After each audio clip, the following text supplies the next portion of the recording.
Rijul Gupta is founder of the California company Deep Media. The company is developing technologies to detect content created by generative artificial intelligence. He says these two images illustrate the challenges of knowing what is real. This image of Donald Trump is a hyper-realistic fake, whereas this image of Joe Biden is authentic, as he briefly wore a Trump 2024 hat at the Pennsylvania fire station. We think that this is just the beginning, right? That as generative AI continues to get more accessible to everyday users and go beyond just within the realm of state-sponsored activity, we're going to see a massive, massive influx of generative AI misinformation. As part of efforts to try to get ahead of that misinformation, California has enacted a series of laws, including one requiring social media platforms to screen election-related videos using machine-generated content and either remove them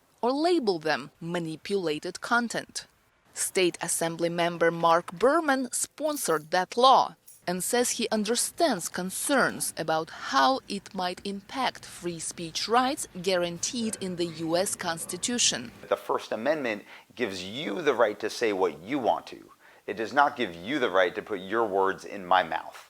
And that is what this technology does. And so it's very different than how we think of First Amendment or how we've thought of the First Amendment for centuries. The law exempts content that is satire or parody. That is not enough for free speech activist David Snyder. The platforms have their own First Amendment right to make editorial decisions about what is going to be published, what's not going to be published, who to not allow onto the platform and who to allow on the platform as a business.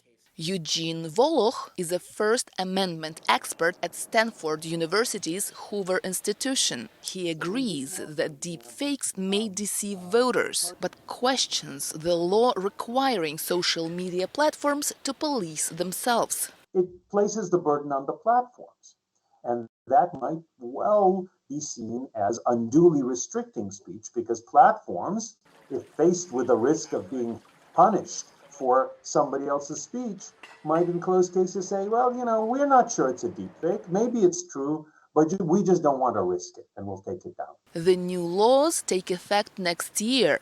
Volokh says they may be stuck in courts because federal statutes shield online platforms from responsibility for content generated by their users. Genia Dulot, VOA News, San Francisco.